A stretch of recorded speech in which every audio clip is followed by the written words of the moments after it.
Okay, so what I did next is fill up the little holes from the shutters because they did had several little holes, and I also did it on my test wood here. And I used this wood filler that I got from Dollar Tree. It's on the golden oak, so obviously it's not like about the same wood color that I have here going on. So what I'm gonna do is test it on my wood tester here, and I'm gonna use again this stain, Colonial Maple, and this is a just stain, liquidy stain.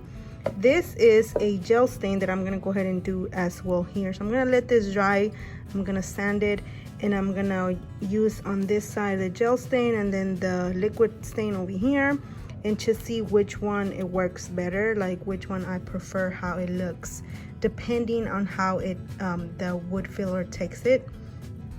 So it is the next day, and here is a little bit of a comparison with the gel stain that I end up using and the wood how it was before. And I kind of don't like it, but slash do like it.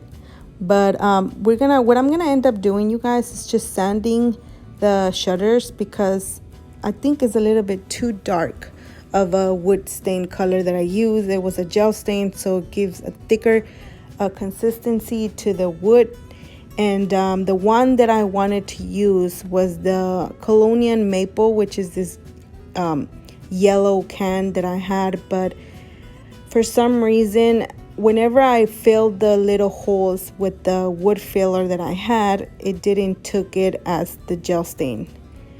So let's, for example, if I have this little wood sample here.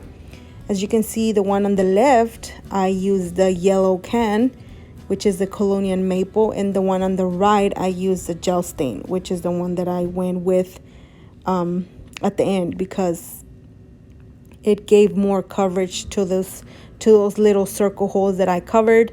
so I had to go ahead and go with the gel stain. What I am gonna go ahead and end up doing is just staining the other shutter and then letting them dry outside, and then going back and sanding them just like I have the white ones.